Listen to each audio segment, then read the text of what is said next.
and to the republic for which it stands, one nation, under God, indivisible, with liberty and justice for all.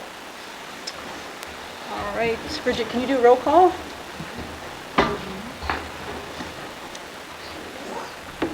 Ellen Snyder, Here. Chris Blackstone, David Bell, Tom Jones, Here. Julie Tyson, Zach Angelini, Jess Can, Colin Mawson, Here. Jeff Goldknop, Present. Brian Ward, and Corin. All right, I know Brian and Julie couldn't make it, and we don't have Melissa, and I think Chris is going to be a little bit late, so I'm going to appoint all three alternates. So Zach, Jess, and Colin, you can all be voting members tonight. Okay. Awesome. So let's turn to the, public comment. I think everybody here is presenting, so no public comment. All right, so let's look at the February 13th, 2025 meeting minutes. Nicely done by Bridget. Any changes? Motion to approve as written? Jess, second? Tom, all in favor, say aye. Aye. Opposed, abstain? I'll abstain. All right, abstain, thank you. Okay, financial summary. So for the Conservation Fund, our balance is $132,471.74. Shanda Fund is $4,621.11 for a total of $137,092.85. We got some interest. We paid out the remaining balance for the Heron Point Sanctuary by Stake and Stones. And I think that was it. Any questions on that fund? And of course, we do have, again, the balances still pending, $13,000 for the Mitchell property, $5,000 for Ash Swamp, and some money for the Boardwalk at Wigan, but that's basically a pass-through. We're going to get grants funding back in. So, and the Rosa appraisal, which we'll talk about briefly a little bit later. Okay, the general fund balance is $2,035.57, and we paid out for minute taking. That was still with Sue, and I think that is it. Any questions on that fund? We're in good order for that fund, which goes through June. Okay. All right, we are moving on to prime wetlands mapping, and we have Mark West back to tell us about his final work. Welcome, Mark. Hi. So this is just an overview, a little bit of a refresher of the scope and what we found. So we were able to use the new 2022 aerial maps. In the proposal it said 2015 because it was the only statewide, but it had a little asterisk saying if we could get newer ones, and finally they got newer maps. They say 21, 22, but on the granite, but I don't know if you can actually look up which town was flown in 21 and 22.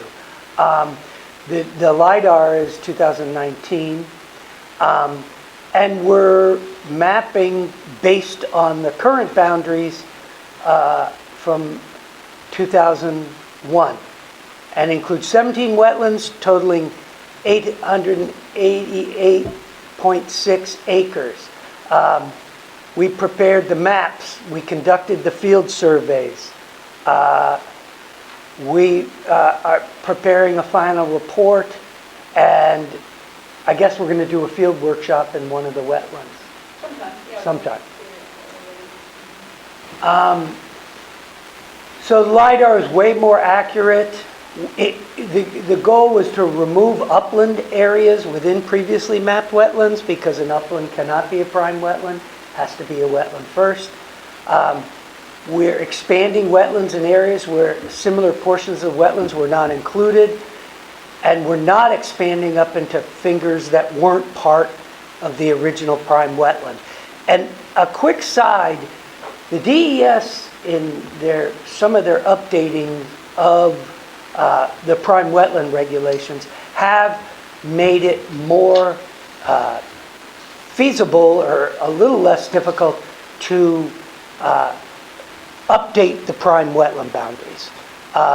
They used to call it a challenge, and I've had experiences where clearly old maps showed a drainage ray, stream, wetland system that was here, and then it just got mapped differently when they scanned it and everything. And I'd be talking to the DES people, and they're saying, well, you have the prime wetlands different. And I'm like, no, it just wasn't mapped as accurately as it could be. And we'll see that in some of these, but they have a language in the rules that say the wetland delineation will be used to get the accurate prime wetland boundary. But the wetland delineation could include fingers, and they were on a project I was working for, a nature trail for a conservation commission next to a prime wetland. They said, well, you didn't accurately map the prime wetland. And I went back and showed that the aerial map was a beaver pond, and that's what I mapped as the prime wetland, the highest water of that beaver pond. And they were saying, well, what about these fingers, which were hundreds of feet away, that weren't part of the prime wetland?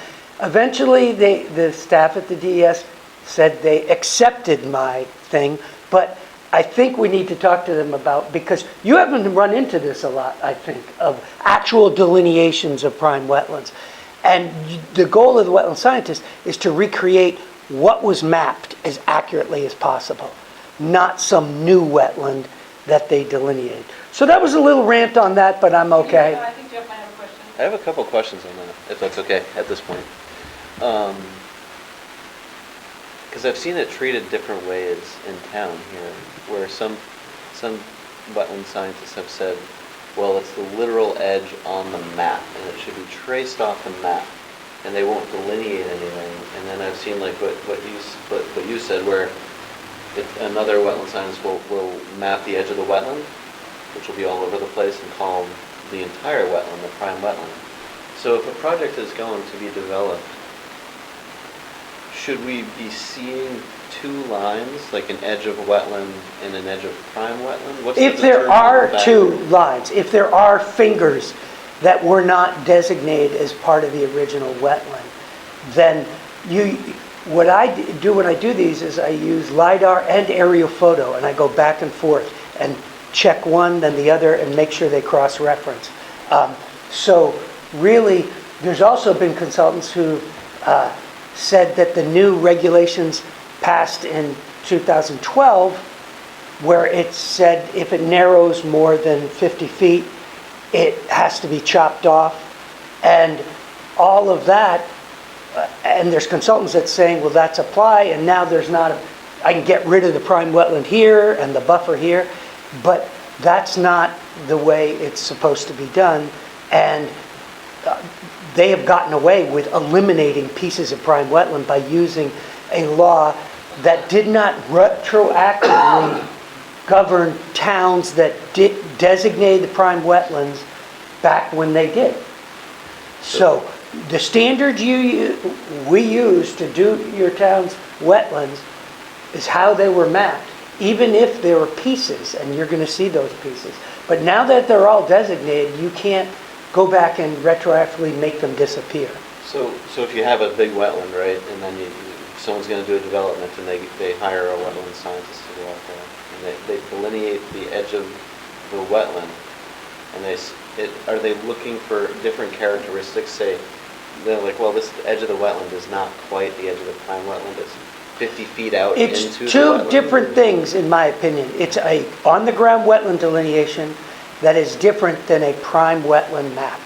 And you can use a on-the-ground wetland delineation if it's within the same area of where that prime wetland was mapped, but you can't start going up in all kinds of directions to designate something. So why don't we look at some of these maps, and we might be able to get a little further. So this is the map we started with. This is your existing 2001 map with all the different prime wetlands.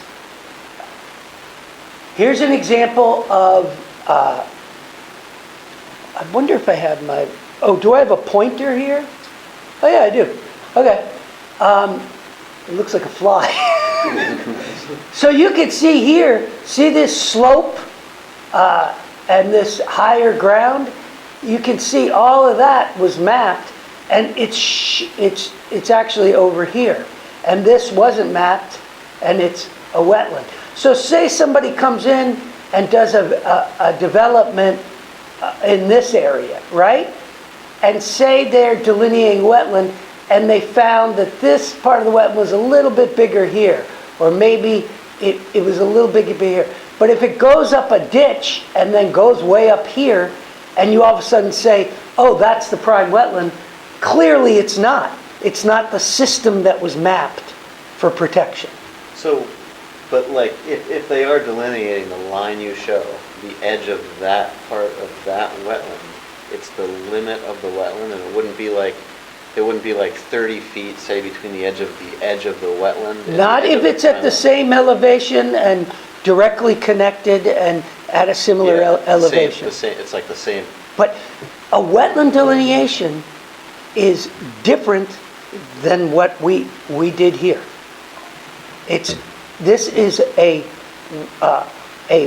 mapping boundary, not a wetland delineation. It says it right in my report. Yeah, and so what should be used to offset for like for like a setback? Should the edge of the delineation be used, or the? It's the actual prime wetland line recreated by this as best possible. Okay. And then you don't have a 100-foot buffer from the state, it's been voided. But you do have a 100-foot buffer from that prime wetland boundary. And the really important thing here is this huge hunk of upland that was being called prime wetland is not prime wetland. And it's also good to notice down here, the prime wetland is bigger here. So, and you have a real edge here. You know what I mean? You can see the slope, that light color there. I see all this stuff because I look at it, a million times. But it's very clear to me where that boundary is. And there always will be things where, well, there's a question here, a question there. And it has to be wetland in order to be protected as a prime wetland. But it doesn't have to include fingers that were not mapped. I'm gonna ask one more time, I think, because I think I understand what you're getting at. But let's say that southerly edge there, the bottom, the bottom. The one I just, yeah. Yeah, that bottom edge, right? Yeah. If there's if there's a project going on down there, Uh-oh. and There we go.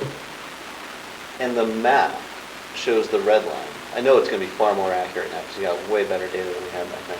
Let's say the existing map that we had showed the red line, and then somebody went out on the ground and mapped the blue line. Would the blue line be the edge of the wetland and the red line still be the edge of the prime wetland? Not if they're at the same elevation, and you can see Okay. that is at the exact same elevation. Okay, so as elevation existing. is So you also have to use common sense. And it's interesting, the state trusts wetland scientists to delineate the wetland boundary because we're certified or whatever. But it's our job to accurately map and reproduce the prime wetland also. Okay. Now, and I've had so many issues with this. When I found out these consultants were totally eliminating prime wetlands and hoodwinking conservation commissions, I asked Barbara at NACC to have a prime wetlands summit for the 42 towns that had prime wetlands, because not a lot of towns know exactly how the rules are written and all that. So we're going to have one this summer. Rick Vanderpool and I are going to do it. And we are going to invite all the towns who have prime wetlands and try to explain and go over the rules, because the rules have also changed. Go over the rules for how you do what we're doing here in this town. And updating the prime wetland boundary. And go through that whole process. So that there's court cases where consultants are still saying, oh, the 2012 law, even though it says nothing about it in the law that was passed voids all the other previous delineations of prime wetlands, and it doesn't do that. But it does save buffers, state buffers for prime wetlands between 2008 and 2012. Those did not get voided. But it's all how the rules were written, because the rules were written, originally, the prime wetland boundary was very poorly drained soil. Made it very easy to map. Everybody could go out in the field and map the, of course that can change from beavers and things like that. Then at one point it was adjacent to a prime wetland. Well, we had cases where some of the reviewers at DES were going 300 feet up a stream saying it's adjacent, because adjacent wasn't clearly defined. Then they finally did the 100-foot buffer. Okay, we are going into history here, baby. Okay, so there's the first one. That's what it looks like as the final delineation. Okay, it's, final prime wetland boundary. It's not a wetland delineation. Okay, here's the one that grew the most in the town. That's Ash Swamp Road at the bottom. That's your super duper crossing spot. You can see the blue lines have changed. Some places are smaller, but this prime wetland increased 30 acres. And I have to, I have to look at it and say it's at the exact same elevation. There's a little fringe here. The exact same elevation. It goes up into that field. It's very clear. This is at the exact same. So I had to, expand it because that's what was there. That's exactly. That low, yeah. Interesting. You have another question? The lower right side is where I was most really kind of pointing out my question was the reason I asked the question was because the way it was mapped was the blue line was the edge of the wetland and the red line was the edge of the prime wetland. Yeah. On the plans. Yeah. And used for a setback. Yeah. So at the time my question was always, well, is it the map? Well, that's where your wetland delineation can be used. They just should have written the rule a little clearer. Where the wetland boundary shows an expansion of a prime wetland, it needs to be, but common sense is common sense. And yeah, there's a lot of people who don't understand how to map the prime wetlands. Maybe we should have something for the consultants too. So just to really clarify that, so if we weren't doing this new mapping, the map would still be the red. And if the developer, whoever came in and said, what's the setback would actually be what the blue line shows. Right. You as the commission should say it appears the prime wetland was larger in that area than mapped. The wetland side. And your prime wetland map was done when? 2001. Well, this is newer, more accurate information. That's what we expect you to use. But the wetland scientist for that project should have delineated with the blue line, if that's where He should have, if it's obviously the same thing. Right. And consultants aren't really trained at prime wetlands. I mean, I've done more prime wetlands than anybody, Rick Vanderpool and I, but a lot of them never even heard, have no understanding of it. Okay, so that's what it looks like now. There's the new overall map with all the wetland sizes, okay, the new sizes. The mapping resulted in minimal, less than 1 acre in size change for 8 of the 17 wetlands, which is a miracle. Even though the boundary, though, got bigger and smaller, the fact that they were so close surprised me. 5 of the wetlands decreased in size, 4 of the wetlands increased in size. The total acreage increased from 888.6 to 970.5. So you just got more prime wetlands. Free!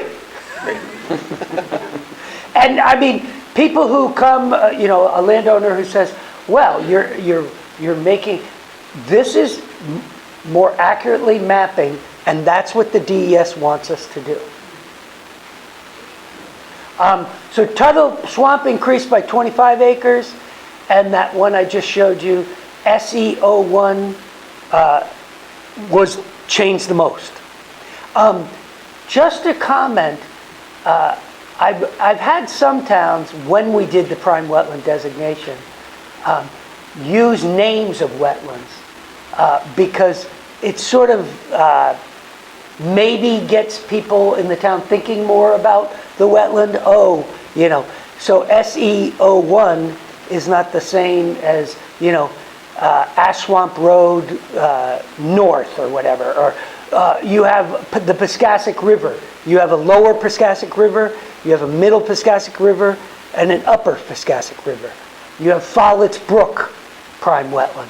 And you may want to consider that as a, I just think people are more attached. Years ago, I got a grant, a Moose Plate grant, when I was chair of the Nottingham Conservation Commission, and we put all the stream names on signs on all of them. So people would, when they hear about a development near Follett's Brook, they say, oh, that's the Follett's Brook, that's in my neighborhood or whatever. Of course, the signs were made really nice wooden signs, and they all got stolen. And we've had to replace them over the years. But again, it's a way of connecting people to the environment.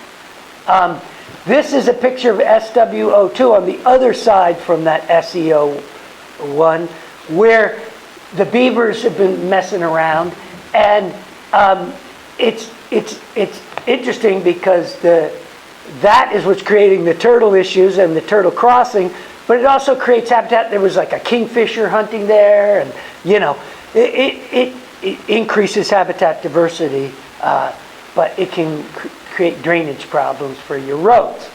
This is the middle Piscassic area. You know, a nice, I would say a huge amount of this town is in the Piscassic watershed.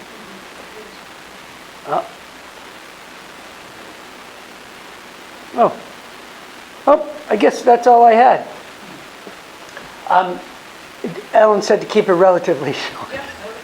But that sort of gave you an overview of, the report has every single aerial photo and every single LiDAR map in it.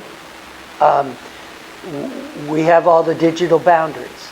And you now have to go through the process of doing the abutter notification, and that's part of the process to submit it to the DES. And the other part is showing all the digital prime wetland boundaries on the tax maps. So you show them on the tax maps, and then you can highlight all the abutters that you have to notify. Mark, is it just the immediate butters? Is there a butter notice? The one in Pelham, at the presentation last night, they showed buffers to the buffers. They showed in red the buffers, the direct buffers, and then they showed the buffer, the land that is adjacent to the buffered property. And that's because that's what their attorney recommended. I think it's an attorney's, I've heard different versions from different town attorneys. I guess if it affects them because there's a buffer setback, right? Yeah, I would think that if it affects the parcel, it's one way of notifying the landowner, hey, you might not be butting the wetland directly, but you're within the buffer, so you still have to respect the buffer. So it's a way. But in some towns, there's no more buffer. Yeah. Okay. Oh, we don't have a buffer. We have an overlay district. You have an overlay district, but the state doesn't have a buffer, Right.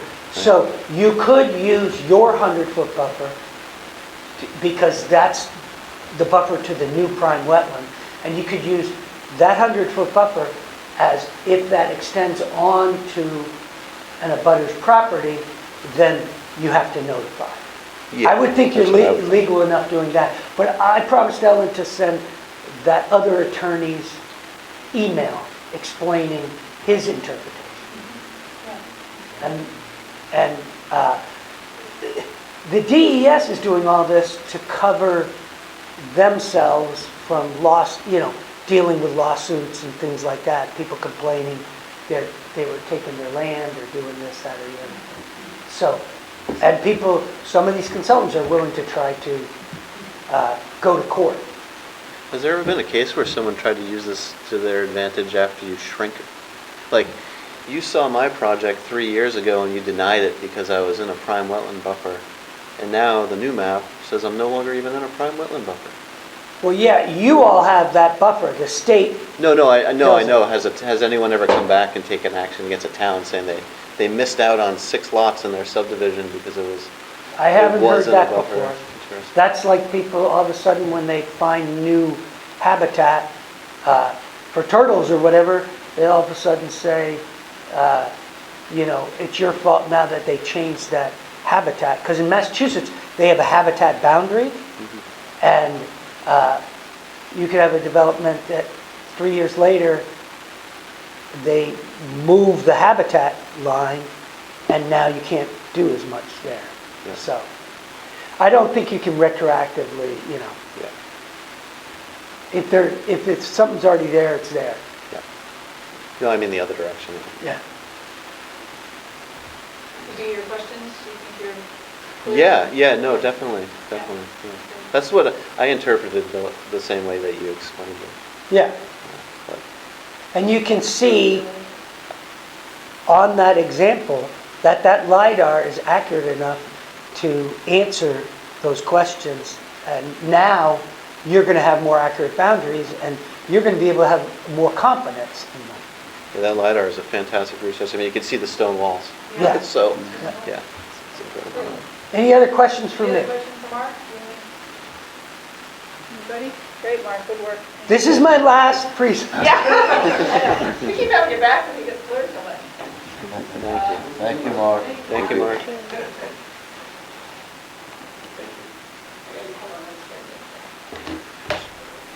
Should have had the planning board. Yeah. Or that explanation. Yes. That's And you know a what's- key explanation for the What's planning board. interesting about this town is you've got a pretty developed downtown, you have some subdivisions here, but there's a lot of places that are really intact. With a lot of these wetlands have, high ecological integrity. One of the things I put in the report real quick is Hey, Mark, you stand in there. most of your prime wetlands are highest ranked. You have a ton of highest ranked habitat. I thought we had it a lot in Nottingham. I think we should have a percentage war, see who has the highest. But John. you have very, very, and I mentioned that the ones that have highest ranked habitat which are the majority of them. And the majority of them also are in 100-year floodplain, contiguous 100-year floodplains to streams. And those clearly show that you've got important flood storage in most of your wetlands and important wildlife habitat in most of your wetlands. And then you've got all these other, sediment and nutrient and all these other things.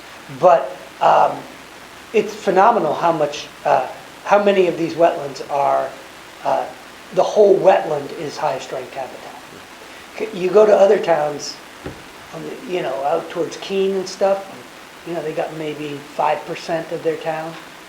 I would say your percentage is way up there. 30%, maybe 25%. It's a huge number. Well, maybe that's an exaggeration. It looks big. Great. Thanks, Mark. Thank you, Mark. Thank you, Mark. See you at TurtleFest. Yeah. Oh, wait, thank you for the sponsorship. You're on our TurtleFest flyer. So I'll be there. Greatly appreciate your support. Thank you. All right, very good.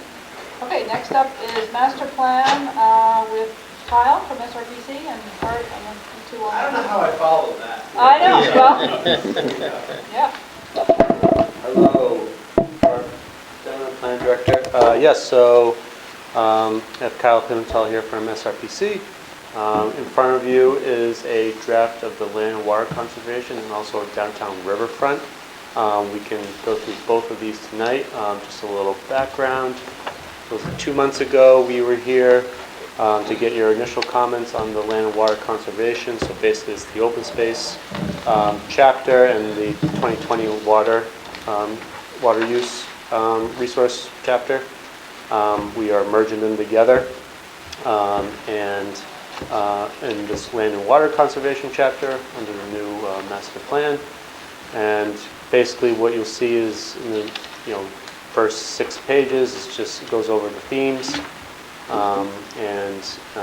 What we were trying to do is kind of merge 2 different plans and themes into those themes.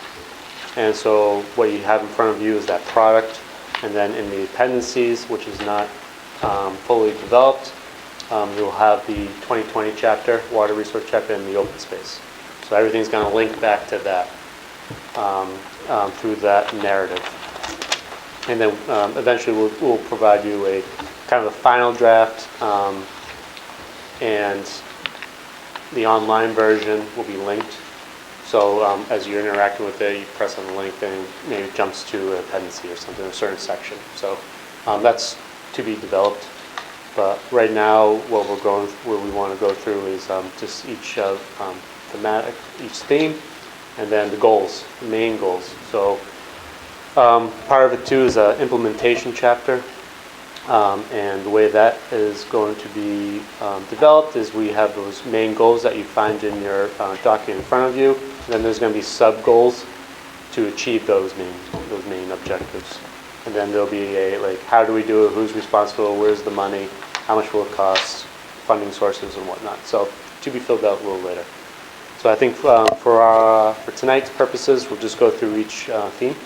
If there's any questions there through the sections, and then we'll go at the goals of those themes as well. And if they're off base, should we adjust them or whatnot, and then take it from there. So any questions? Okay, I'm gonna.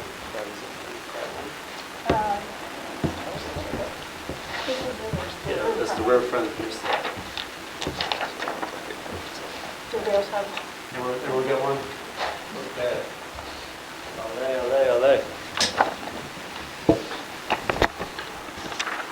All right.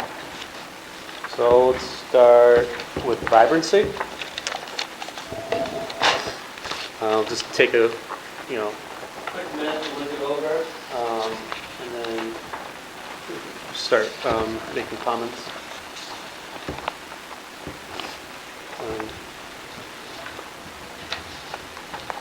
And after the narrative, after reading that, go over the goals too. And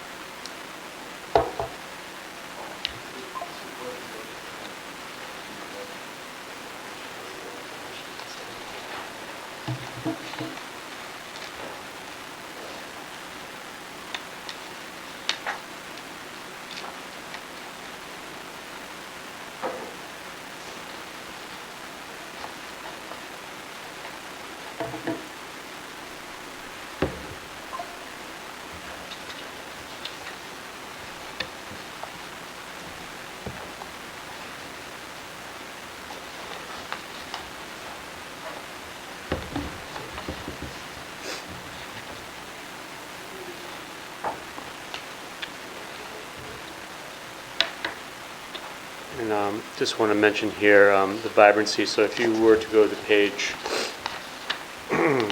what was that, 2 or 3, and then flip back to page 4. So the page 3 is the main definitions for our themes, and then we adapt them to each chapter. So just more context appropriate. Okay, so any questions on the narrative?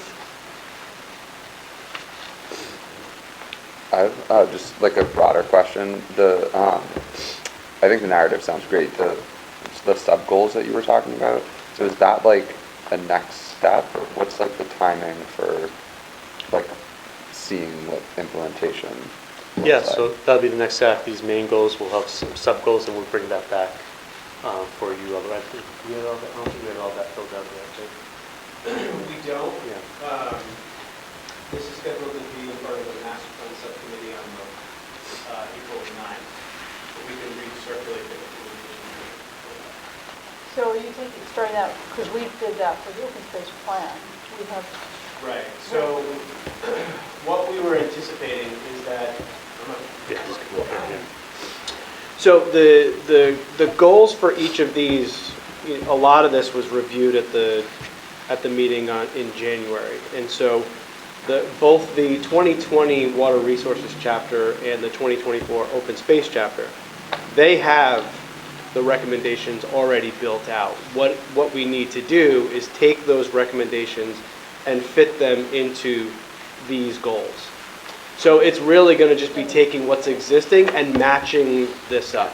So it's not going to be, it's a little bit of a different process than some of the other chapters because we actually already have, it already went through a process of delineating or coming up with what those actions are. So we just wanted to make sure that these goals were what you were comfortable with, and then we will take the existing actions and fit them into here where it makes the most sense.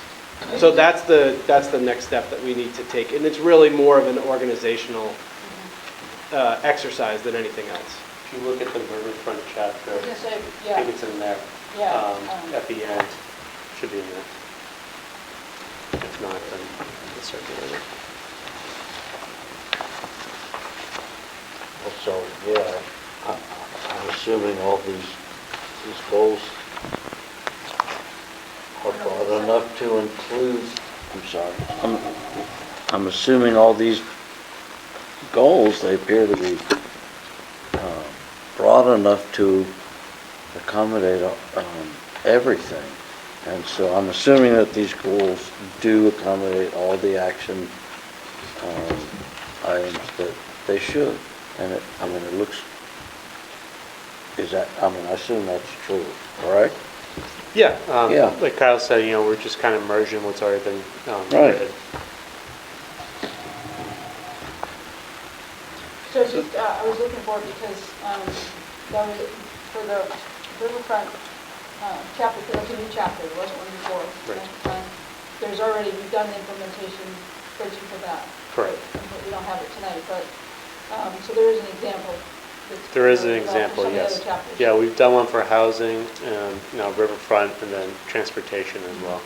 So they're starting to come online. Yeah. But what I can do in the interim is email that to everyone.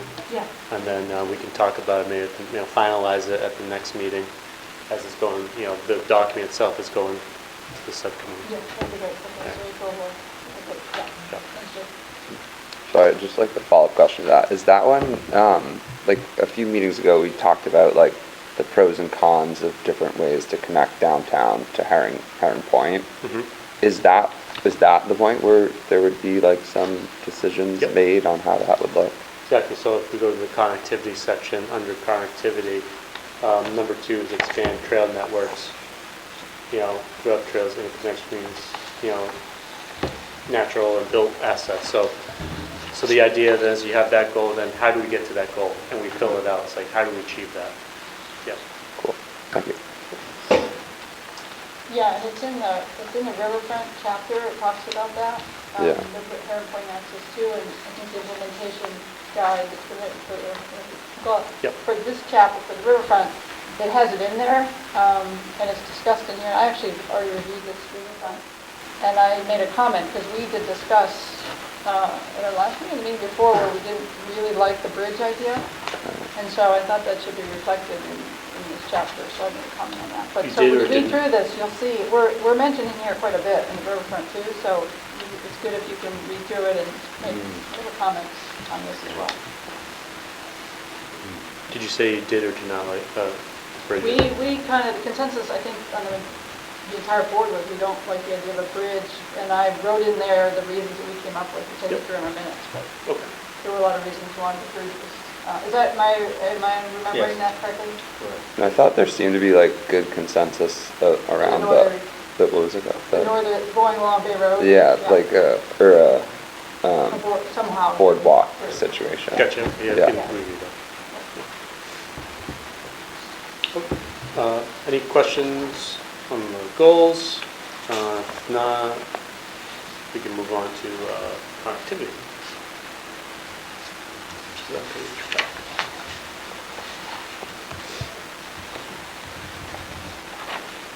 And I'll just read for, people watching at home, I'll just read the main definition of connectivity in this case, so, as you guys are all reading. So the connected community provides links between essential locations such as residential areas, job centers, and schools with recreational areas through well-integrated and maintained sidewalks and trail networks. It maintains connectivity across undeveloped lands for nature via wildlife corridors, unfragmented forest blocks, rivers, and stream crossings.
And the connectivity goals is 1, promote wildlife corridors, maintain connectivity between habitats by preserving natural spaces. 2, expand trail networks, developing trails and interconnections between trail systems that link built and natural assets in Newmarket and surrounding communities. 3, improve aquatic crossings, restore stream crossings to support biodiversity and reduce flooding risk, which will also improve public safety. 4, protect connectivity between surface and groundwater, protect wellhead areas and stratified drift aquifers to ensure healthy and abundant drinking water supply. So that number 4, I like particularly. Would that include also, I know this isn't wellhead areas or stratified aquifers, but more permeable pavement in other areas, like we were considering parking areas? Has that been a consideration? Yeah, I'm not sure I think this one's just specifically locating areas with aquifers, but yeah, so to your point too, there have been considerations that I observed for permeable, like pavers or stuff like that to promote infiltration, during the site plan review and whatnot. Sometimes those are tricky because you have to maintain them, and then they become impervious. And that's covered elsewhere anyway, so yeah, I really like number 4. Yeah.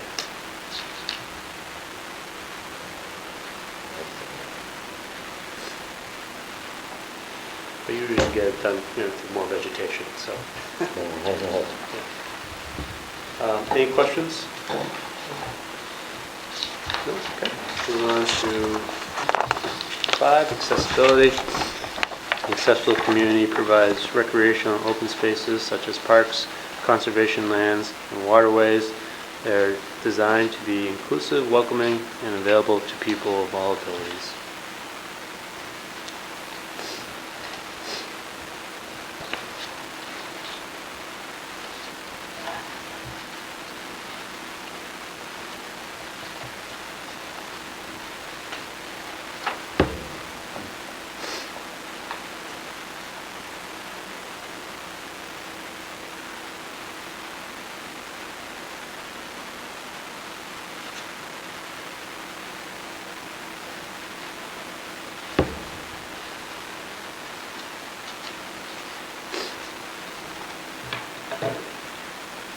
accessibility goals is 1, develop inclusive open spaces, develop accessible parks and trails, and upgrade infrastructure for safe, accessible access to natural and recreational assets.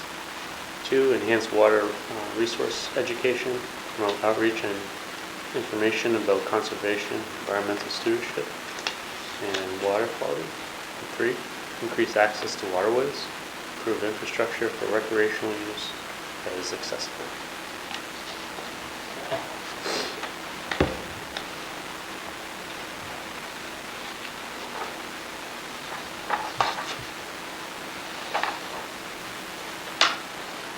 Thoughts, comments on this page?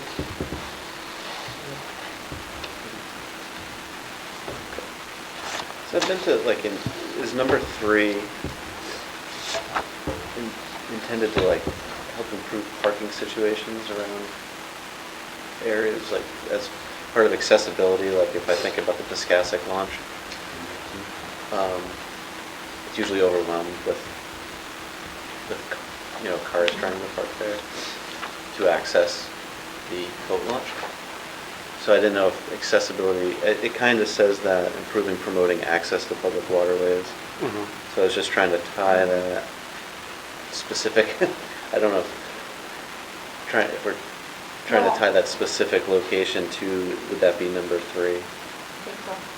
That would go in the implementation timeline, yeah. Right. Yeah, I would say that that probably would fall under that goal, something specific like that. But yeah, I think, I don't know whether or not that's in the open space or water resource chapter, but that certainly, when you're reviewing all of the different, if you want to add that, that probably makes the most sense to include it. Okay. Yeah, I wasn't sure because the way it's written is improve infrastructure for recreational use that is accessible. So I don't know if it meant like accessible for you know, for folks with accessibility issues.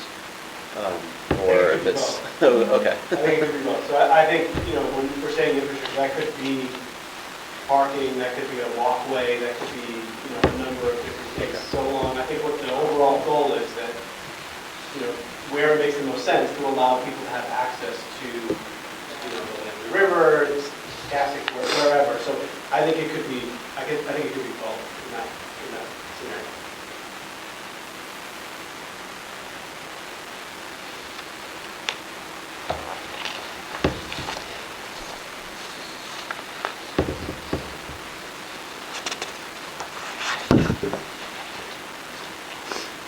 I don't know if it's too passive to say to become more accessible. Whenever I think of, that's what, like, whenever I think of accessibility, I think of like the access fund and just literally being able to get access to natural areas and preserving a right or an access, not always just accessibility. That's why I've had trouble with this understanding if it's accessibility or better access. I think like Kyle says, both, because it'd be like, you know, to create a new connection, but then also create a connection for all abilities. Right. So it incorporates both in that. Would it be more clear if we just revise this to say, improve infrastructure for recreational use, to become more accessible or something to that effect? I think to become more accessible covers both still, and I think it's clear to me. That doesn't mean it's clear to everyone else though. Yeah, because you're striving to do something too. So, Yeah. It's like the accessible has a couple definitions. Yeah.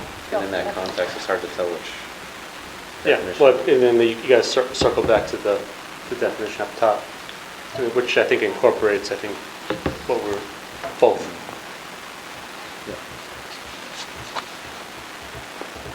You know, if you get a chance, and I don't know that we'll need to review it, but the transportation chapter, which is done or almost done, Yeah, it's advanced stages. there's a lot of really good stuff in there about transportation, and all pedestrian, all the way up to vehicles and public, and I think you enjoy reading that because it's good. It incorporates some of these same ideas.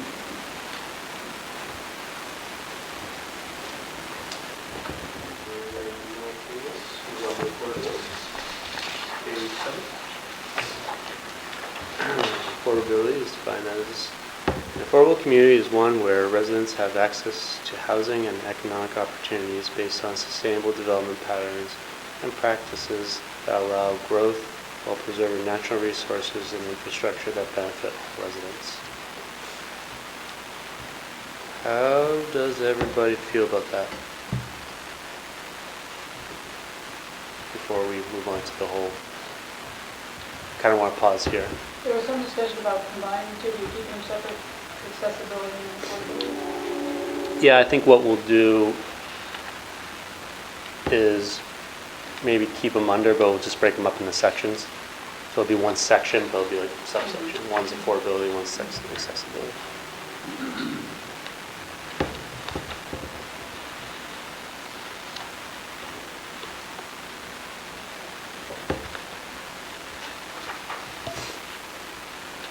Jeff?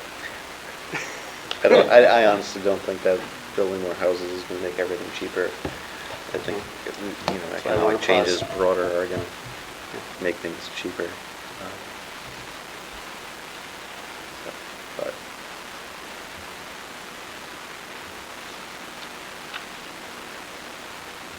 How about access to housing and economic, to housing and economic opportunities, so.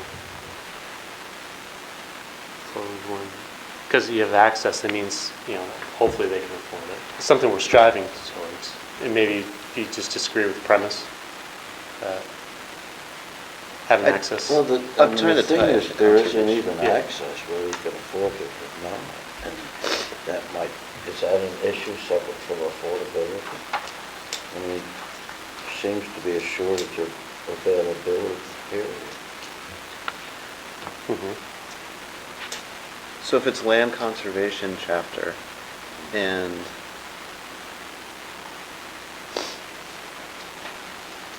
so it's trying to strike a balance between conserving land and developing land so that you don't overdevelop or underdevelop, but you're trying to find a balance between land conservation and running out of land to develop.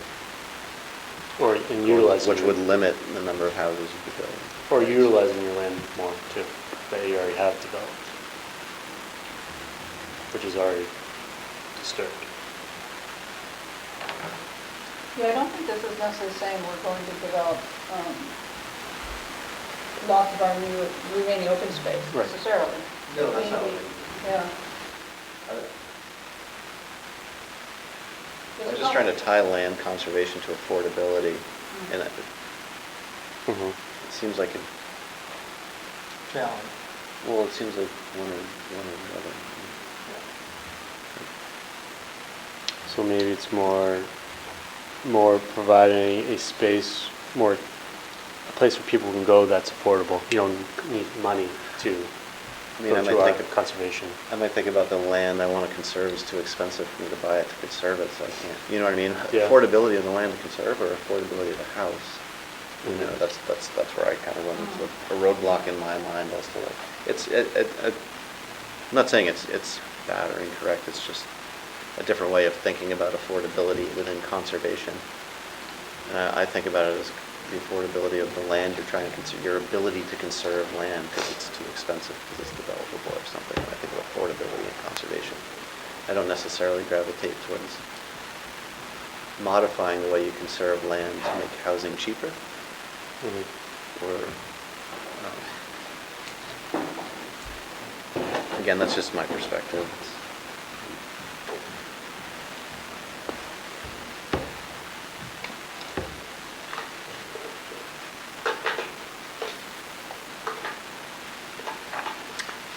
Yeah, that one's Did you change?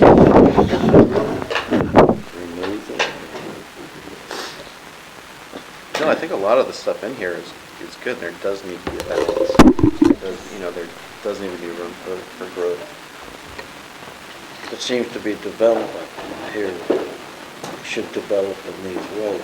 Does that make it more affordable? Yeah, that's why I'm having trouble with, connect. And again, maybe it's just me. I don't know if others feel the same way about that.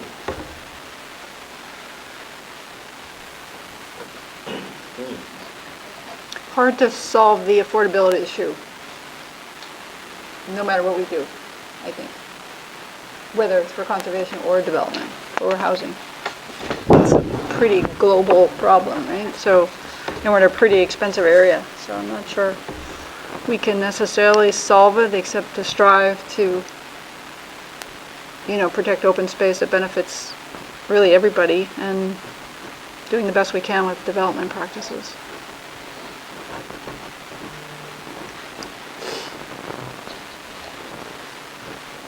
I'm not sure how prices come down. I mean, that's essentially what has to happen, is prices come down, but I don't, well, we might be going that way.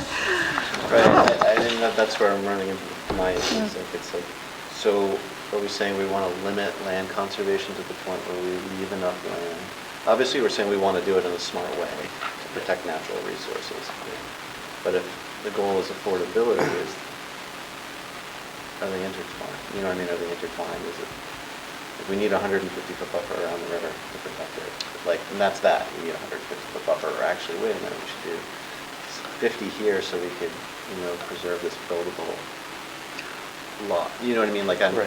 So it's like, where does it, Is it where saying do you find that balance here? How does it lead us to something? I think it's, This isn't a suggestion of circumventing existing protections. no. It's just talking about.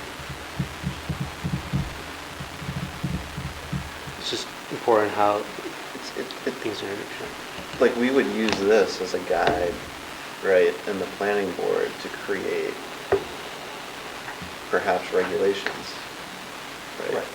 So Or this is- zoning, right? This would help drive zoning. Yeah, for So, instance, so that's why I'm trying to think it through, like how, the planning board would look at,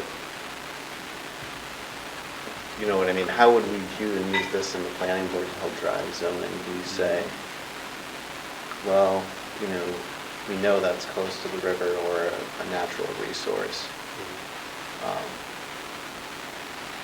So, you know what I mean? So we don't want houses there, or we do because we're going to run out of land over there and it's going to be more expensive, yeah, I think it should guide you where your growth areas are, and where your conservation areas are and will become maybe as you're developing new zoning or regulations. Because there is, finite amount of land, I would say, to develop. Won't the land use chapter kind of address some of that? Yes. In terms of how Val always talks about that being sort of the Yep. really big guiding principle of where we do want to go as a town in terms of development and open space. Yeah, so to answer your point, Jeff, yes, you'd be looking at this future land use and, other chapters as well, and taking them in and seeing, where do most of them fit, a certain objective that you're trying to achieve. So where does it guide you to achieve that, to carry those out, those types of changes?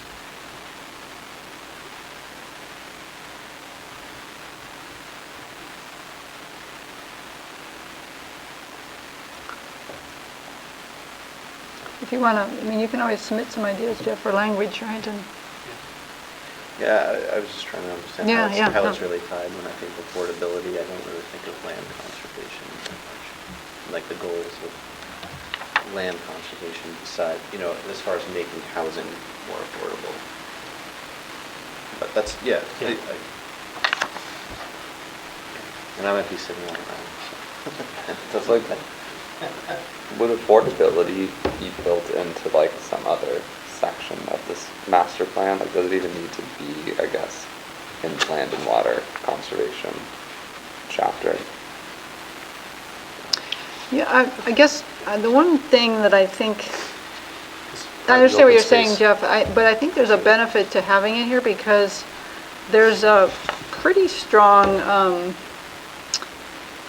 concern, sort of nationwide about land conservation and how, people think of them like that, but they're at odds. And I think the idea is trying to say, no, they're not at odds. They go together. Like, we want people to be able to live next to green space, whether it's a really expensive home or not a very expensive home. And so I think that's what we're trying to get at here a little bit, is to say, this is really important to have these green spaces, whatever, whether they're a little park or a big conservation area, but we want to strive to have places in our community where people can afford to live here and be near green spaces, and we want to protect their drinking water, we want to protect, the air, and we want to have walkable pathways. And if you take a look at all the chapters as a whole, I think it kind of captures that vision. I know, that's just my impression. I would agree with you 100% on that there's definitely a push and pull between people that want to conserve everything and leave no room for development, and people that want to develop, right, and make space for new folks to move in, or attempt to make housing more affordable. No, I'm not saying that doesn't exist. It's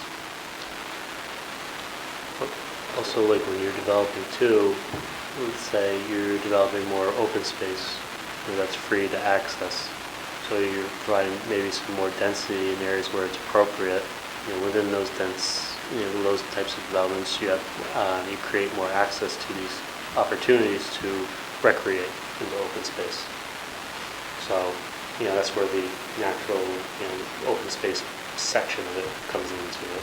As you are trying to provide opportunities for living and working, when you're building those opportunities, you're also connecting it to these open spaces.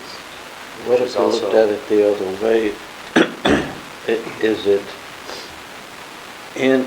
let's say the town is going to do an effort to provide affordable housing, period, without thinking about anything else. We're going to provide affordable housing. Well, that's great. As you do that, please consider all these other things. I'm just wondering which comes first here. The purpose is to do open space, but I'm just saying the impetus is coming from the development of affordable housing, not that the conservation is going to bring affordable housing. It's just that if you're going to do affordable housing, which we need to do, whatever that means, you got to make sure you consider these things, because recreation and green space is important to health, and don't cram everybody in a corner just to make it affordable. Doesn't mean they have to be miserable. Is that possible? Or ridiculous? No, what you said makes perfect sense as well. I mean, in reality, somebody could come and buy all the open space in Newmarket and turn it all into conservation land, every single parcel in the whole town that doesn't have a building on it, and turn it 100% into conservation property, right? So that's where I was getting at. Like, are we going to use this to create? Is the goal to use it to create and say, like, well, we want to make this area not as attractive for conservation, where the affordability lies in, like, the land use chapter, maybe not the land conservation chapter. And I know you have to put affordability in here because it's one of the master plan goals, right? Well, we do have the conservation focus areas in our open space where we think, there should be conservation in one form or another, and that is one of the goals in here. So I think we have a pretty strong support in the community and in our plans that we've developed that say, no, open space is really important in these areas. Some of us might like, well, geez, it'd be nice if we can conserve all that, but we can't. It's not economic. We can't afford it, and it's not practical, probably. Right. Yeah. It seems like whatever comes first, though. Well, I think that for me, and I think this is a pretty creative master plan, I think we're trying to get ahead of that. I think we are trying to say, no, these are the really important areas. These are the things that are really important to our town. And so, yes, planning board and planners, you need to come up with the tools that encourage development to occur here and in this way. I think that's what we're trying to get to. So one thought I've sort of wrote down in listening to this, and perhaps this might provide some clarity, Jeff, to your question. So I wrote down, if there's a way to weave in, considering the affordability, this section through the lens of the value of land. And in terms of your question about how that could potentially be used, in future land use planning, certain properties have they're valued very differently, right? And so what is the value of conserving that property versus the value of developing that property and what the trade-offs are? If there's a way to weave that into that opening statement of affordability and looking through it as like affordability is also the value of the land itself and the trade-offs between the choices that a community makes to either conserve it or develop it and what you would do to put those mechanisms in place. So that's one thing that's not really addressed. I know we talk about balancing the need for growth versus the need for open space, but we don't necessarily get to the point of saying there's a value and a trade-off to whatever scenario you choose. And so maybe that could be an additional sentence or two that sort of tries to weave that affordability piece, but placing it on like the value in which that the land is that is there. So I don't know if that addresses your comment, but I'm thinking like maybe that's a way to try and get to your question of like what's the connection here between affordability and conservation and development. Because I know, like, I would agree, it's not necessarily, like, if you just continue to build housing, that affordability is going to come down. That's not necessarily mutually exclusive. There's a lot of other factors that go into that are outside of our control with prices of building, materials, and other things. So just because you build more houses doesn't mean it's going to become affordable. It will help, but it's not a one-to-one. So maybe there could be something else instead of just the focus being access to housing and economic opportunities, that we add something in there about the affordability and the value of the land itself. Yeah, Is that kind the of value of land for conservation? Yeah, that's where I was kind of what I was. Yeah, more or less. It's like, are we worried about the affordability? Because it's the land conservation chapter, not the housing or the land use chapter. It's like, are we worried about the affordability of land to conserve, or worried about housing for people? And I think what you're saying kind of is an attempt to try to tie it back to they are intertwined, like you're saying. Like Maybe it's the actual statement. It needs. I think before we had. I don't know if we had the preserving natural resources and infrastructure first in the statement, and then we talk about how that is beneficial to promoting sustainable development patterns. I don't know, some way to sort of shift it and say that will, something about how that will, support, we want, that's sort of in support of having residents having access to housing and economic opportunities. But I think that, that's our piece. We think natural resources and infrastructure, that's really important for our community, and we think that's beneficial to people, whether they can afford the house or not. okay.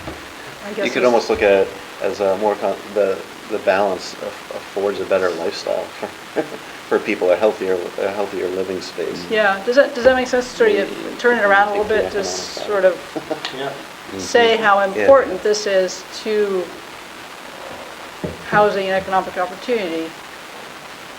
I think this creates a really dynamic community and people want to live here. And as part of that, in other parts of the master plan, we're striving for how do we make places affordable. I think that sort of makes sense and gets to your, just as that, you'll have to play with the words, but I think that's. I wrote a couple of comments down. Yeah. I think, shifting the focus and sort of reversing the clause in terms of putting the preserving natural resources first and then following that up with the secondary benefits, I think makes sense for this. And then also seeing if we can weave in the sort of affordability and tying that to like land value and sort of scenarios between the two. I think based off of this discussion, we'll work on the that's the sort of theme definition for affordability.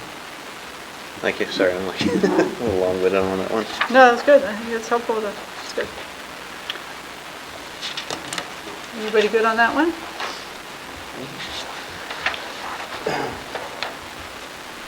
And then, next one's page 9, resiliency.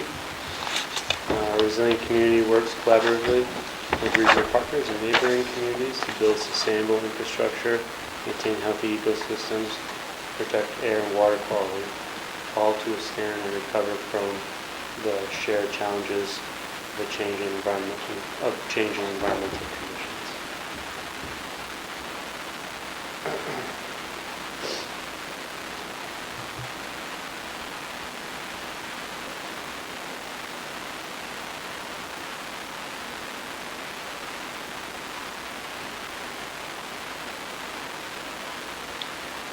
Resiliency goals are as follows.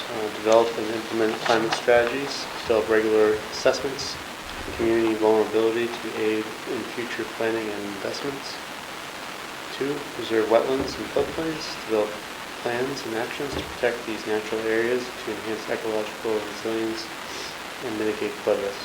3, regional water management collaborations, work with other communities for regional efforts to address shared challenges water resources. 4, ecosystem restoration to develop projects that strengthen natural areas and resources. And 5, protecting long-term drinking water supplies. Ensure quality and quantity and quality of drinking water sources are protected through environmentally sensitive land use regulations.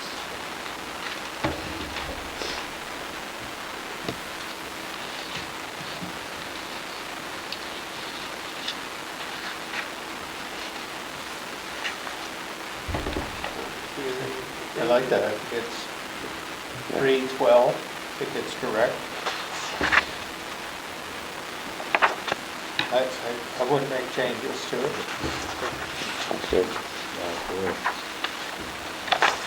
Jeff? Talk about one topic. Open that can. I think it's great. I think he's used as a lot of Awesome. So I think next steps after this, we'll incorporate comments. We'll send that out for everyone to look at, and then we'll just start filling in some of these appendices, which basically they're all written anyways. And then I think we'll need Kyle work on the implementation, getting that in good shape, and then also sending out that comment. So next steps will be you'll see that table at your next meeting. Meanwhile, this draft chapter, I will go to the master plan subcommittee for their crack at it. Great. So I was looking at the riverfront chapter, which is a new chapter. So there's, it's really lengthy, and I mean, it's nice, and there's lots of photos. So for this, and we had some photos, and of course maps in our open space plan. So are you going to shorten this riverfront chapter just like this is, or how's that going to work? Well, I can go the other way. So the land water conservation chapter will have photos. There'll probably be a few maps. We didn't want to start with formatting. Yeah, no, I this appreciate that. document. It's a nightmare. Yeah, It's a totally agree. So we're kind of waiting until the end to make sure that all Okay. the narrative is right, and then we will add to it. Okay.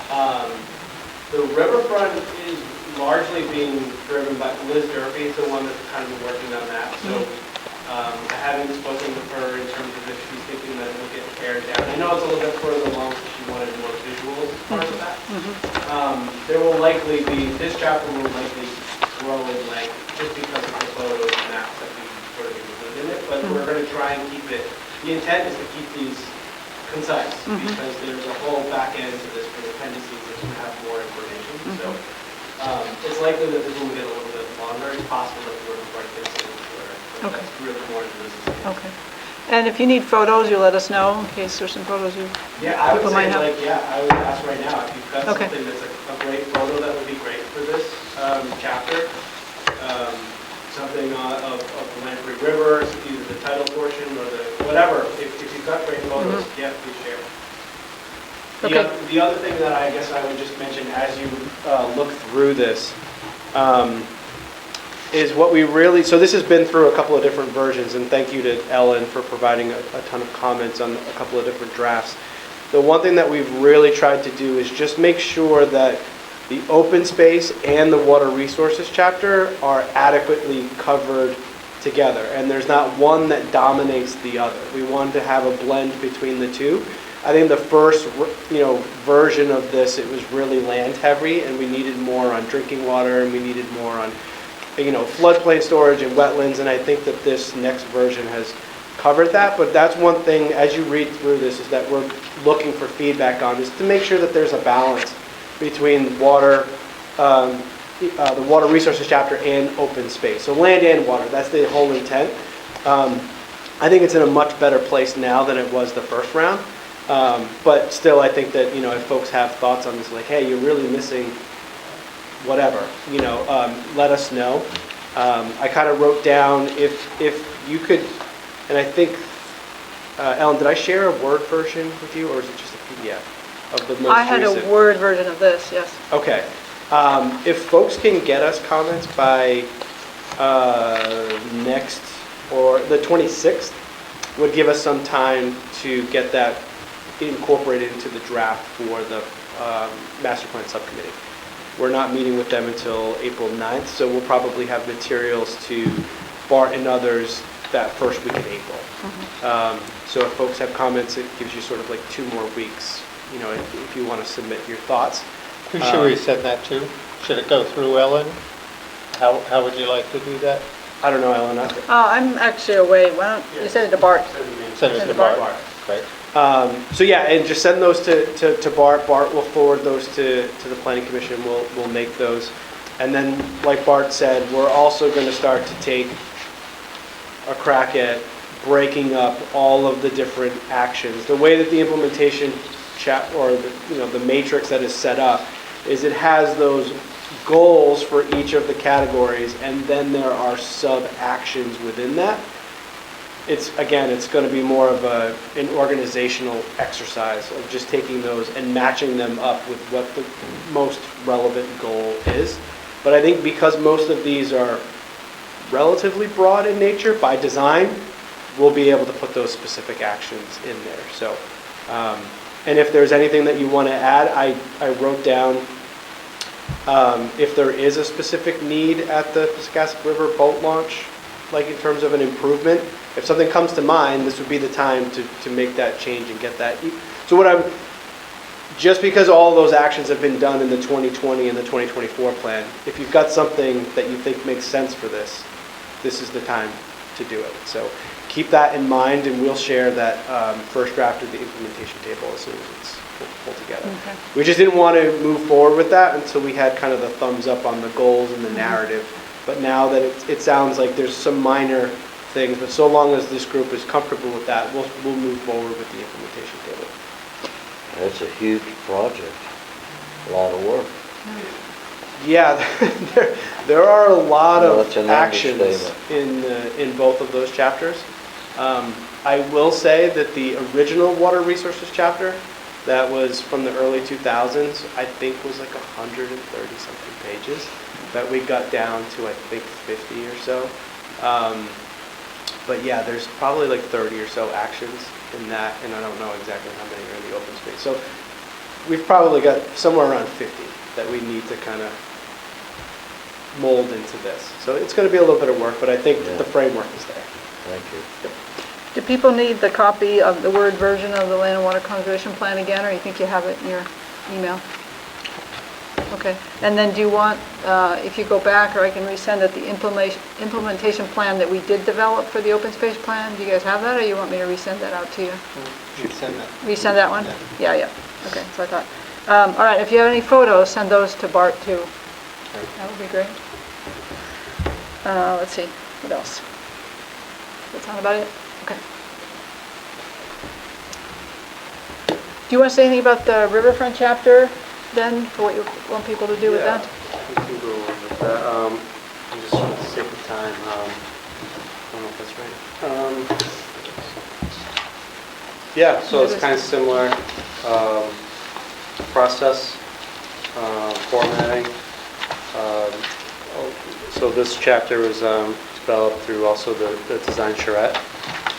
So a lot of recommendations and whatnot and goals came out of that process. I mean, we can go through that. So just a little background on review on the Riverfront Advisory Committee. Been working on this really hard. Master Plan Subcommittee recently have got a presentation, and we're going to take they're going to review over the next month, make their comments. And this is, like I said, this is a new chapter into the master plan. It emphasizes the downtown riverfront area and the opportunities and challenges that are there. And we can just go if you want to. No, I was just thinking, just what you want people to do. Do you want people to send comments again to Do you? the exact same thing that we did this Yeah. evening, send comments. And we can forward those to Liz Durkee, and kind of wrap this up. Yeah. Yeah. Cool.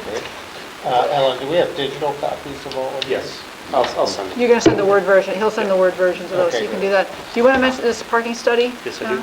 So you got I'm gonna another, get a flyer. you got another flyer. And we need volunteers to help us count vehicles. We're conducting a parking study for the downtown area, which will give us a better understanding on, where our deficiencies are and where we can make improvements. So we're looking for people in April, starting in April, to take some time to help us, count, vehicles in public parking spaces. So if you're interested, you can do the QR code there and sign up. There'll be more information on that, through that QR code, and also if you do end up signing, we'll be working with SRPC, and they'll give a tutorial and how to do it. Where's the QR code? It's on the flyer. Did you get one of those flyers? Sorry. I thought everyone got one. Did you guys get one over there? I got one. Can you send that under? Yes. Okay, great. This will help build off, Yep. future recommendations.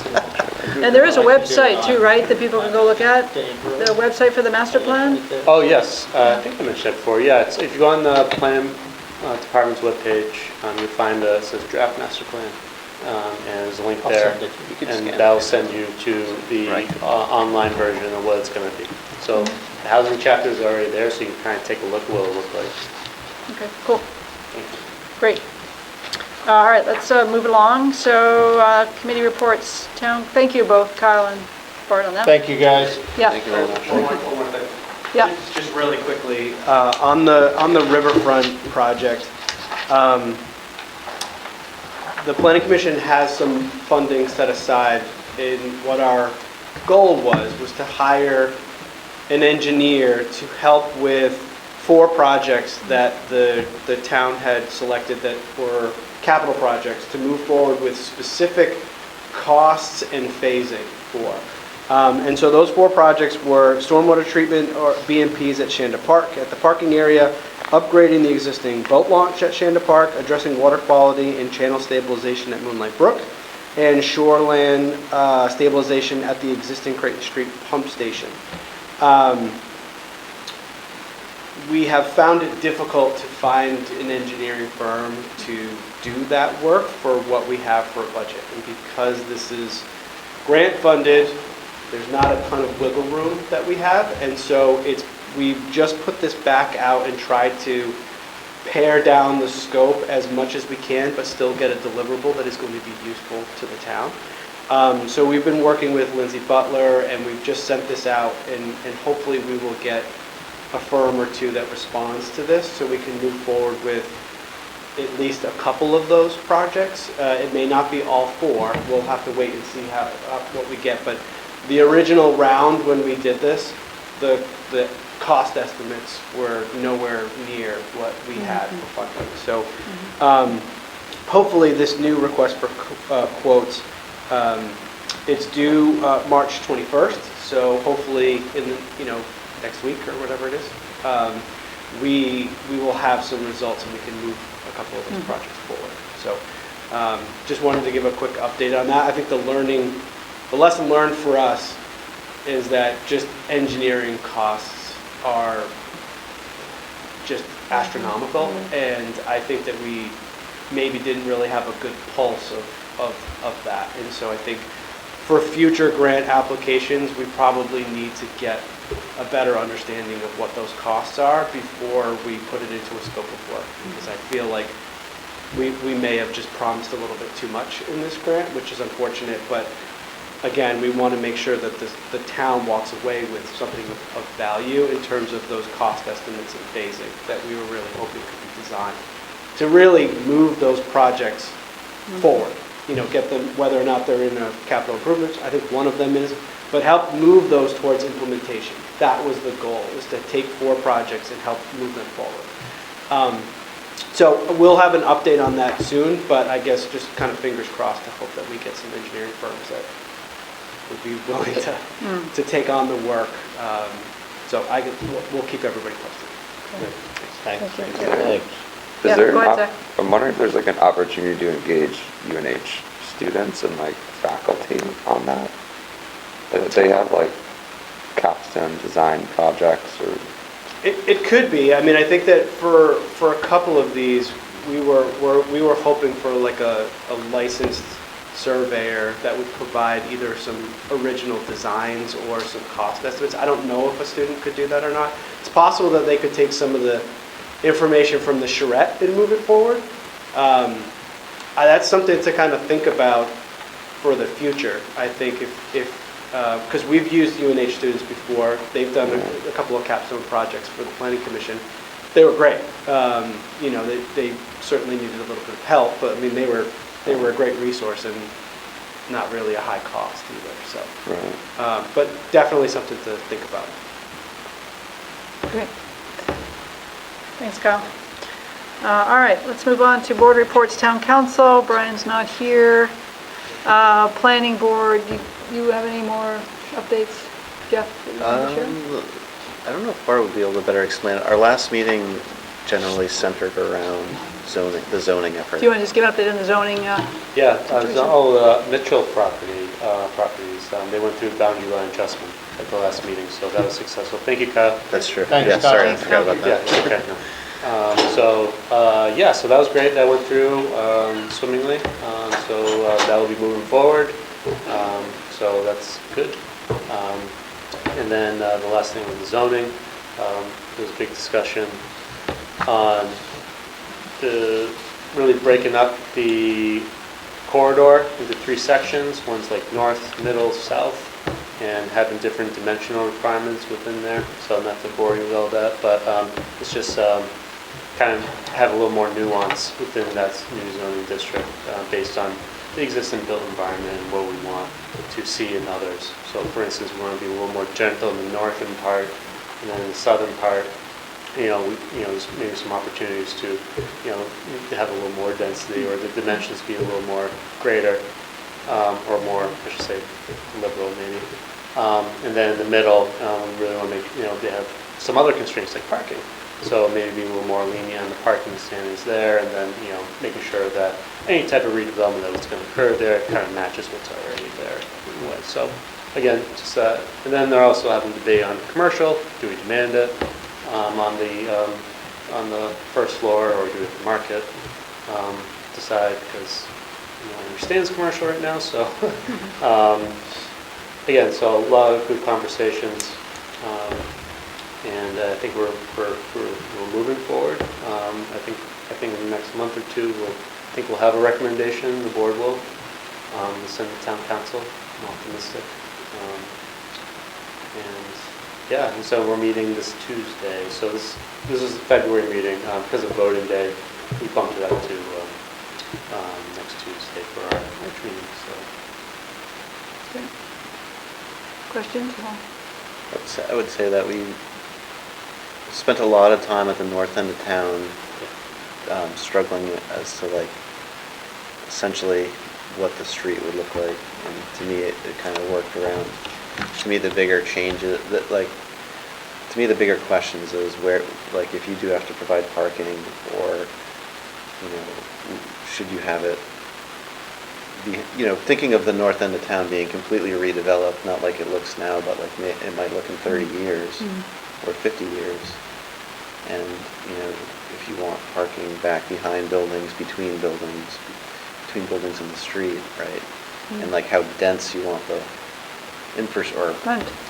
privately owned infrastructure to be along the edge of the road where, so there was quite a bit of discussion based around the size of structures and spaces between them, I would say. Nooks and crannies. Yeah, and the reason I bring that up to mention to the commission is because the river's back there and deciding how you utilize that land as far as parking, where buildings should be placed closer to the road or further back. You get, still developable, usable land back pretty far in a lot of instances. So, not stopping people from doing that, but it's just a give and take It's a up there. important area, so it's prime wetland area, in the mapping, so Yeah. floodplain. Yeah, it's floodplain, Lamper River, designated river area, so it's like it's kind of looking at to be like almost an interface between the extension of downtown and a non-urban classified portion of a designated river, so. Right, that's why I think, it's really important to be, I'm really happy for those discussions to take place because it is such an important area. It's kind of in a way, a blank canvas, but also a lot of environmental assets there. So, I think the board's doing a great job in kind of contemplating, because I think they just want to make it, they want to get it right, which is really important. So I'm just proud of them and, how much time they put into it. So good stuff. Great. I would encourage the folks in the Conservation Commission to watch a meeting or come to a meeting and kind of see the discussion up there. It might have some valuable input, I guess. Very good. Sorry, I don't have anything to give to you. Last time it was like mostly just a back and forth talk, and I think we're going to get a significantly different version, perhaps, Yeah. for this meeting. So. Great, okay, thanks Bart. Thanks Jeff. Energy Environment, Julie's not here. Riverfront Advisory Committee, we talked about the chapter, so that's sort of the main thing coming out of them right now. School liaison, Emma, hi. So I have a tentative date for Newmarket Cares Day right now, so kind of kicking again, kind of getting that all organized, kind of figuring out where we want to go and stuff like that.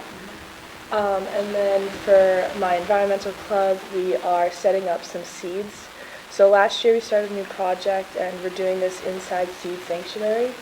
So we got a bunch of seeds in, so we're going to start planting them with egg cartons and stuff like that. And we have heating pads for them and lights that turn on a timer when we're not at school.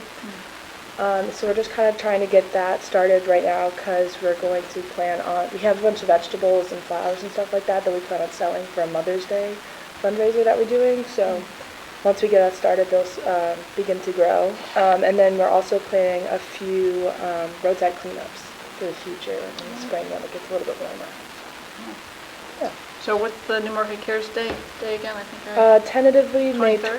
23rd, which is a Friday, I believe. Yep. Okay.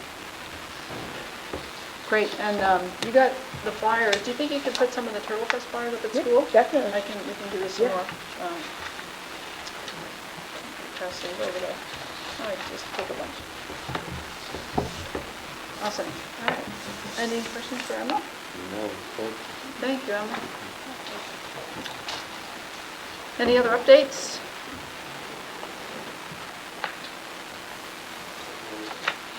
Oh, it's going to come, yeah, we're coming up next. Okay, so we're going to move along. Land conservation. So the Rosa property that we've been talking about with the owners in terms of conserving it, the appraisal was completed and shared with the Rosas, and it came in about where I'm working with Ben at CELT is helping us with the project. So that's been shared, and Ben is coming up with has come up with a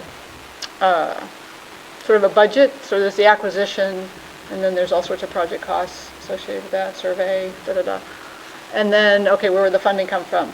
So Bart and Ben and I have talked about that. We've tried to look at the costs. And I think the plan, is to maybe present, I think at our next meeting, like we'll share the full budget sheet and make some recommendations on where we think some funding would need to come from the town side, and where we think some outside funding sources can come. Ben is definitely going to apply to LCHIP for us, which is hopefully Nice. but LCHIP will probably only do the Durham side, which is the fee, and not the easement side, partly because if you get LCHIP funding, you have to allow public access. And you've been out there, Tom, it's a really beautiful field that's their backyard, and they pay it, and allowing hunting, and you can't prevent any of it, and it seems like LCHIP might not be a good fit for that front piece, but it would be a good fit for the fee. So, and they only pay, I think, up to 50%. So anyway, there'll be a budget sheet, and we would then, before that, or sometime, we're gonna have to do a purchase and sales agreement with the landowner, just to commit, and of course, then it would depend on whether we can raise the money. So, it's yeah. Did you have anything else you wanted to? On And- that, and no. I did talk to Wayne today, and he was telling me that he's going to apply to the state for, there's like in the middle of the field, like this little swale. He might be doing some dredging there. And he has the right to do it there, and the state's allowed it before, so he's applying for a notice of intent. That's the one that connects to the, that Durham stream, and so I guess over time it's just sediment that's grown up. So he wanted me to convey that to the commission, that, he's planning on doing that. That's to drain his hayfield, so it's on Yeah, its so way? it's in between the cemetery and the hayfield, yeah, exactly. There's that stream, so it'll be basically to maintain that drainage area. Well, he actually wants to dredge in the stream, Well, it's already sediment, yeah, so he wants to, clean out the stream. yeah. Oh, So he has, again, yeah, so Yeah. he wanted Yeah. me to convey that to everyone, that his intent to do that, to maintain it as a stream. okay. Yeah. Who's gonna take the material though? He said he put it, I think, on site. I have to follow up with him on that, but again, He I'm not wants sure. to do that this spring, Soon, summer? yeah, so- he's trying to do it during the. Get the winter, permits? Yeah. Okay. Yep. So he's going through that permitting process. Okay. Yeah. So again, that needs to follow up, we want to do with him on that. I'm not sure how people feel about that. Yeah, would that permit come, it would be a DES permit, Correct. which I think, we haven't That seen a would- permit in ages. It would come to us. here. Yeah, I Right. think it would come to the commission, so. Yep. Wetland impact. Yeah. Yep. Yeah, okay. Probably major or minor. Okay. Sounds like that might be major. I didn't hear you. Would that be major or minor, do you know? Like I don't a know how much he's dredging. If it's over 6,000, it's, square feet, right? yeah. Yeah, it's gotta be over 6. It's probably the full width of its property. Right. Like 10 feet wide probably or something. Yeah, so I have to see. But yeah, he wants to do that, so. Okay. I don't think that part's not a prime wetland, I don't think. If don't it is, think that so. would be more difficult, yeah. Yeah. Okay. Yeah, so we'll come back in April, hopefully with, Falls Brooks like that. yeah, which is prime, Yeah. right. Yep. Okay. Yeah, any questions on the ROSA at the moment? We'll bring that back next meeting. Did he think that would be a hindrance for some reason? I'm just curious if that's why he asked. No, he didn't want to Surprise us? surprise. Oh. He just wanted To to see be transparent. when the permit shows up. Yeah. Exactly, yeah. Negotiation. So what are we Okay, doing? perfect. So, Yeah. no, he just wanted to be fully transparent. Yeah. He didn't think, he was neutral on it, how it Yeah, would be yeah. affect, it's just for the process. Something he wants, yeah, okay, So, cool. Thank you, Wayne. yeah, Yep, great. yeah. Okay, and then the Mitchell, as Bart said, is moving along. They have to always get a new appraisal, and then LCHIP has to review it, and Fish and Game has to review it. A couple glitches, potentially, we hope not, is that the Fish and Game money is federal money. Say no more, I guess, at this point, but, and I think the person at the state who has to review, I think, has to review the appraisal for Fish and Game, he's retired. And there is a freeze at the state level too, as I understand it, so, there we are in terms of that. So hopefully it will all smooth out and work. The closing is not supposed to be till mid or end of summer, but Yeah, so, but otherwise, all looks good. If you look at one way and not the other. Shanda Park, we have a permit request from Department of Recreation, or the Recreation Department, for their annual Arts in the Park series. The dates are on the permit, which I think was in your packet. I don't think any changes from previous years, so if everybody's good, then somebody wants to make a motion to approve? Motion. Zach, okay, second? Yes, any conversation or discussion? All in favor, say aye. Aye. Perfect. Okay. Okay, so land stewardship, a few things. We're still planning the Earth Day cleanup at Heron Point Sanctuary on the 26th of April, which I think is a Saturday. I'll get some tools and some bags. I'll probably post it on Nature Groupie. So it's going to be a combination, I think, of cleaning trails, cleaning up, but also there's some debris kind of in the woods that's been there for a long time. And we might also help the Heron Point Estates folks if they've got some material and if we can help move it for them or something. So, yeah, just keep that date. It would probably be like 9 to noon or something. And we'll keep you posted on that. Wigan Farm Boardwalk replacement, we should be scheduled with Greg DeSanto for March 31st. And probably will take him 2 or 3 days. I'm not sure whether he wants us to go out the day before to take the boardwalk down or if we just do it the morning with him. I'll confirm. I'm not back until the 28th. So if anybody for sure wants to help, you're going to be around? Okay. What's the date again? The 31st, which is a Monday, and so the question is whether March 31st, yeah.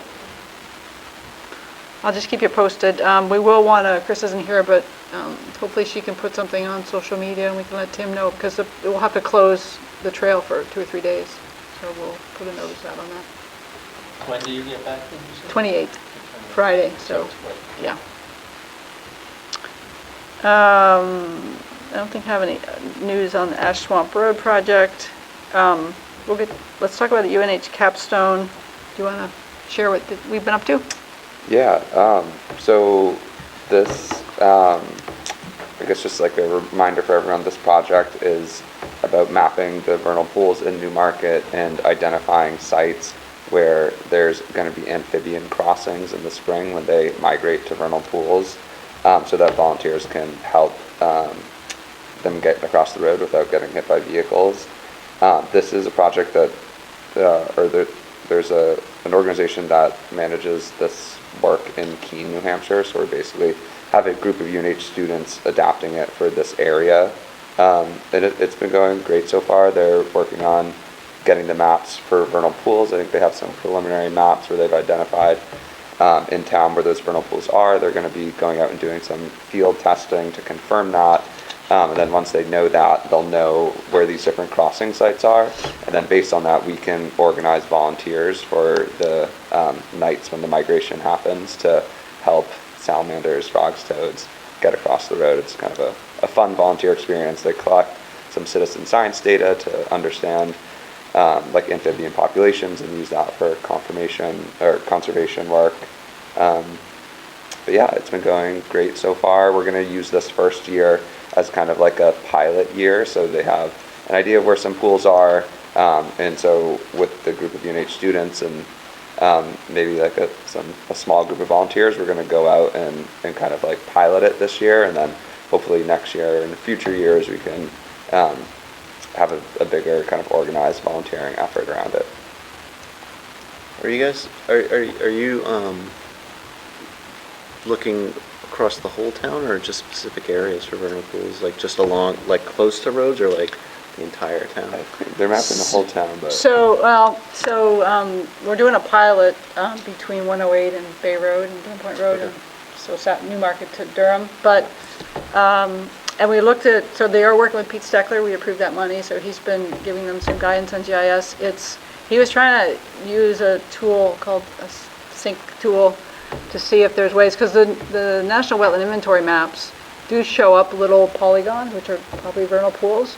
But we're trying to figure out if there's a way to figure out where thhere they're not mapped, where are there vernal pools that aren't on the wetlands map.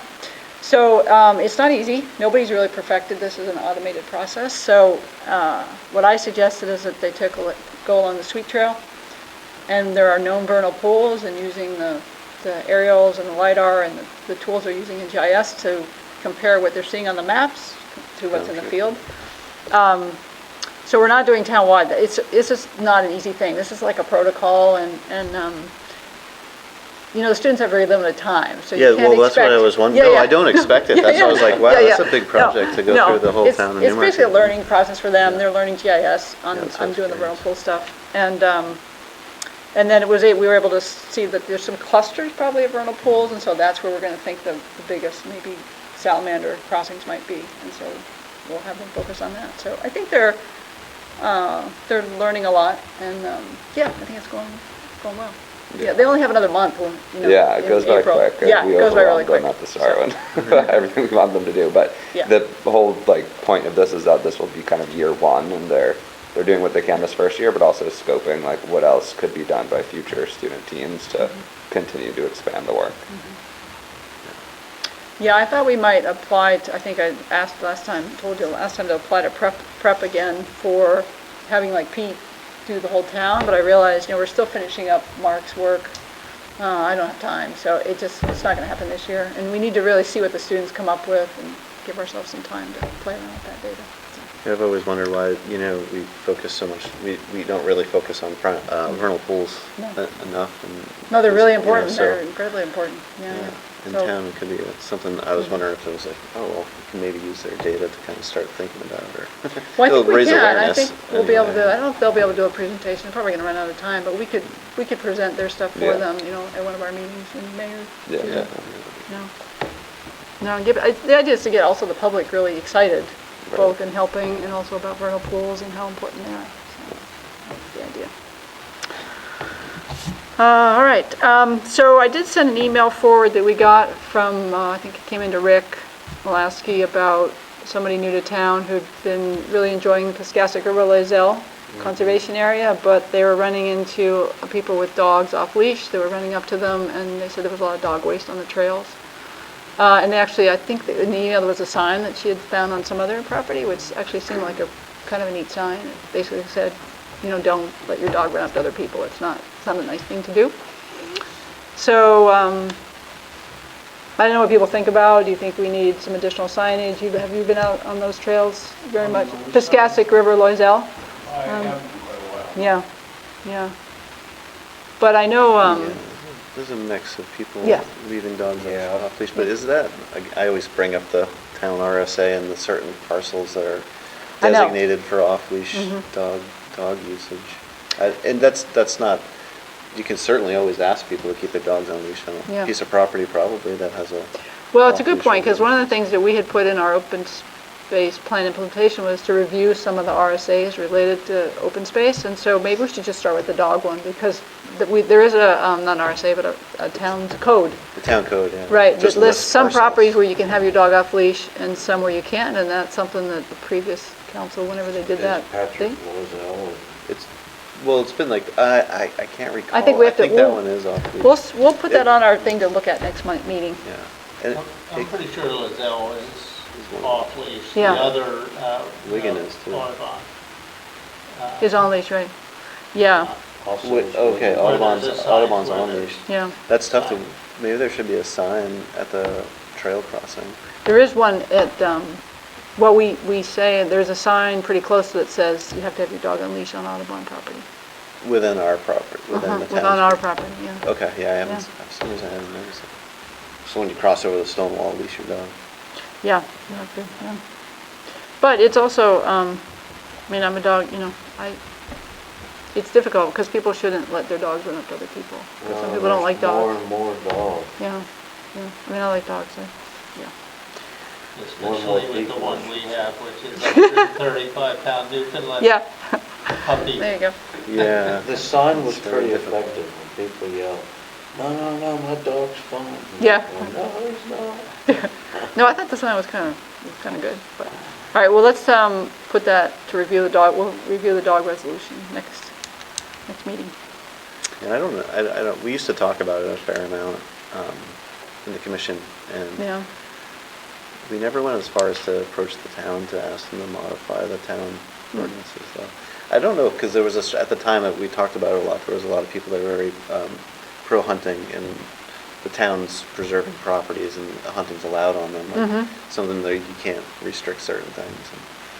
And no one ever said it, but maybe some of the sentiment was like some people used to hunt with dogs. So, Yeah. yeah. Yeah, no, there's definitely some issues. I don't think, it's not like you can hunt on the Piscataqua River Lizelle, because it's too close to houses, so. You can at that Wigan might have- Farm, right? Yeah, Wigan, yeah, and that one is off leash, but we do have signs there that say, please keep your dogs on leash during, Yeah. when the wildlife are using fields and so forth. I think, as much as I hate to say it, because I think that the right to hunt is a good thing to preserve for people around here, but Piscataqua Lizelle is a tough one for hunting, I think. Yeah, oh, I think know so, yeah. I've walked, because, sometimes I cut across the top of the hill, out there, and sit on the ledges out there, and you run into hunters there, and like, you're surrounded by a trail. Yeah. Like, there's not a spot out there where the trail's, more than 150 feet away or 200 feet away. Yeah. I've never seen anybody hunt that. I've walked right up to hunters.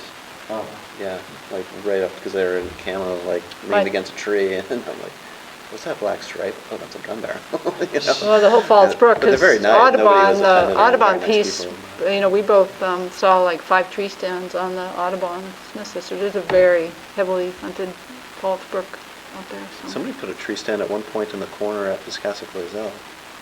When you go out to the end on the right hand, there's a Yeah. game camera on the right. Yeah, there's a lot of stands back there. All right, so we'll talk about that some more next time. Okay, events, outreach, education, doesn't look like Chris is going to make it. So TurtleFest, coming along. If anybody wants more flyers, we have some more, and Bridget can print more.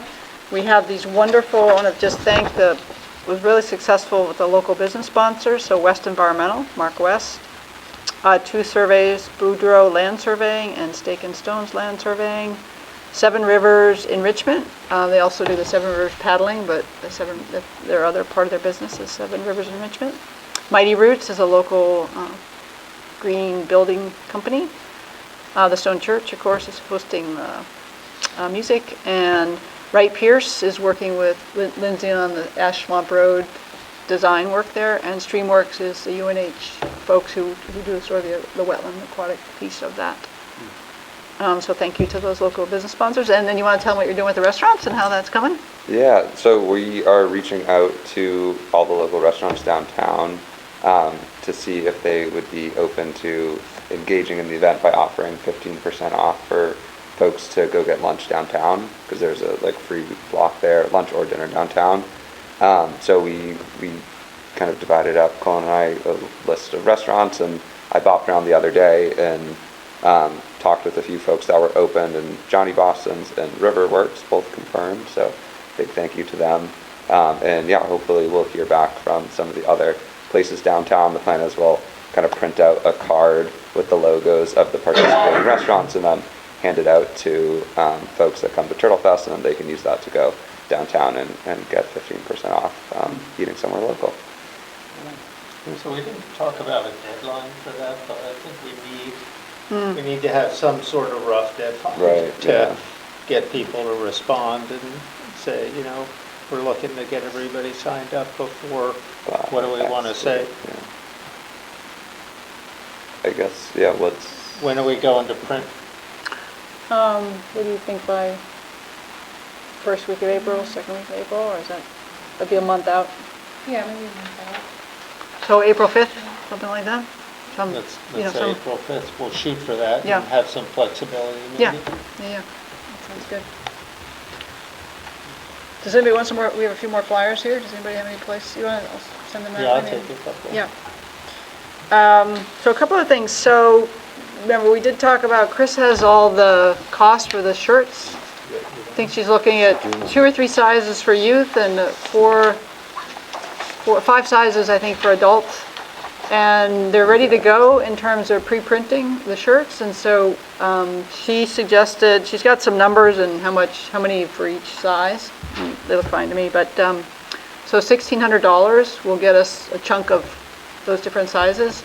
And then, of course, we'll recoup that money when we sell the t-shirts. So, but we do need to pay that up front. And so I think we're looking to get a motion to approve up to $1,600 to buy the t-shirts that we would then resell. So moved. Okay, a second. Second for David. Any discussion? Okay, all in favor say aye. Aye. Okay. And if you want one, just let Chris know which ones you want and so forth. Great. The only thing, other thing I have for, so we have, you see that green board back there? We do have our own display board. It's got lots of photos on it. I don't think we haven't used it in years. But you know how we did the bookmarks, or just did the bookmarks? And so we're printing them out as large sizes. We actually changed the photo behind it just to make it a little brighter. And then just did a nice redesign. And so we're going to print probably all four of these on like maybe a, whatever board you put, and then you put it on there. And then we'll have the bookmarks so people can take the bookmarks. But again, to put those 4 topics will be on the display. That's the idea. Nice. Can those be put at the high school? Yeah, and then, Can they be put around, are you allowed to Yeah. put stuff up in the high school? Is there like a bullet, is there a Yeah, bulletin board? I have things approved by my principal, but if you approve it, I can hang whatever. Yeah, okay. We Do you can think make kids it. would be interested if they saw that hanging? Would they go scan it and be like, what's I that? can also put it in the library too, so I'll find out. Okay, we'll get you some sets once you're done with the other ones. Cool, that's And great. even like TurtleFest in the high school. Yeah, she's got the TurtleFest. Thank you, Jess, for doing that. Those look really cool. I think the only other thing I have is to thank David. David has decided to not renew. His term is up, and so I just want to thank you for all your work on the commission. Oh, cool. Thank you, David.